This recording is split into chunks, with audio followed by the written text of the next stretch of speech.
castle is on the edge of a cliff, so he is utterly secluded with a man he knows nothing about.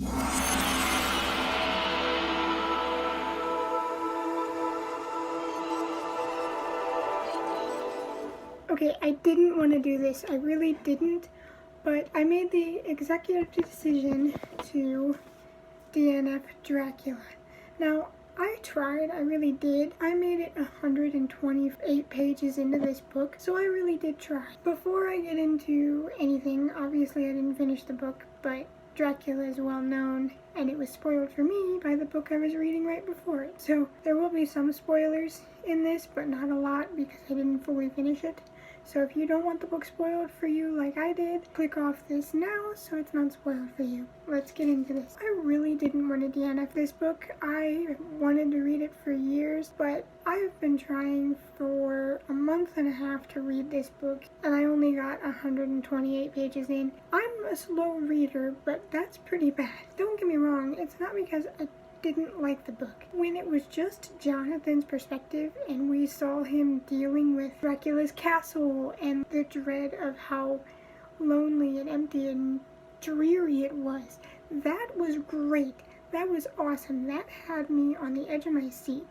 Especially because this book is told throughout diaries and journals and letters. So we were reading the start of the story from Jonathan's perspective with his journaling. And that was very eerie, and especially the way he talked about Dracula and the emptiness and seclusion of the castle and how he felt like a prisoner, but he didn't know what to do about it because he was stuck with this man who he knows nothing about. And apparently he met Dracula because he was looking at houses for him in England, because Dracula wanted to set wings in England. That's why he was at Dracula's castle to begin with. And he quickly finds himself a prisoner there and soon picks up on the fact that he is a prisoner. And he's like, I have to get out of here. This man has bad intentions and I don't exactly know what they are or what he's capable of. Dracula is making his meals for him. His servants aren't doing it. He never hardly sees anyone else around the castle. He's not let out of the castle once he's in there. He's utterly trapped, and it's not like you could just run out the front door because the castle is on the edge of a cliff, so he is utterly secluded with a man he knows nothing about. That part was great, but then we cut away from his perspective and we go through a doctor and Lucy and Van Helsing and all of them. We start switching into a bunch of different characters, which if you've watched my channel, especially my bookish content for any number of time, you will know that I don't really like perspective switches because it constantly takes me out of the story to reiterate what character I am following next.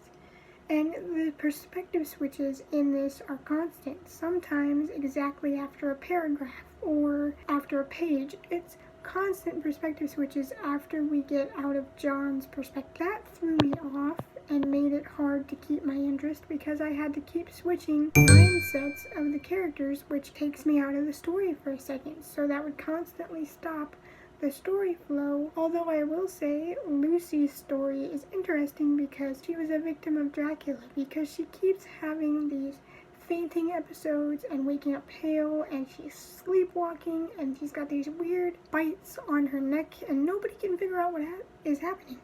So Jonathan's perspective and Lucy's perspective were very interesting. But then you got the Doctor and Van Helsing and all these other characters cropping up that you have to follow, and they kind of put a break on the story. I don't care about Helsing's perspective, even though Helsing is a big person and a big vampire hunter. I want to know how Jonathan went with Dracula. I want to know why Dracula was targeting Lucy specifically when there are plenty of other humans around. Everything else took me out of the story. On top of that, like I said, I had this book spoiled for me literally right before I was about to start it. I had 10 pages left of the other book, maybe 20, and it spoiled the end of Dracula for me, so I'm like, what's the point of reading it now? But I tried to put that aside and read it anyway because I'm noticing that some stuff that gets spoiled for me, I genuinely enjoy. Star Wars. Star Wars got hella spoiled for me, and I ended up really enjoying it. But just the spoiling of this book combined with the constant point of view switches, and then on top of that, the old-fashioned way they talk, because this book was written a long time ago, it's like you're playing Sentence Unscrambled to understand what the characters actually mean, and that makes it hard to get into the story because you have to actively work to understand what's being said. So I have to stop imagining the story in my head to understand what is being said. And a big part of my enjoyment of reading is turning the story into a movie in my head. And if I can't do that because I'm constantly having to decipher the meaning of their sentences, it takes away from the enjoyment and made it very hard to get as far as I did. Honestly, I've thought about DNFing it a few times in the past month and a half, but I was like, no, I want to read it, I want to read it, I want to read a classic, I want to read Dracula. He's the one that started all of the vampire legends, and it just wasn't working for me. And that's very sad, because before the whole spoiling, I was excited to read it. So sadly, I am DNFing this one, and the next one I'm going into is Frostbite, the second book in the Vampire Academy books. I almost said Vampire Diaries. I've already read the first one, and I've been having my eye on this series to continue it lately. And since I have not been able to read Dracula, I think I'm going to switch into this because it keeps catching my eye on my shelf. So I'm going to go into this. And I still feel really bad about DNFing Dracula because it is a classic for a reason. I'm not saying it's not a good book. I'm saying for me personally, it couldn't hold my attention, and I feel so bad about it. So I hope you guys enjoyed, and I hope to see you next time.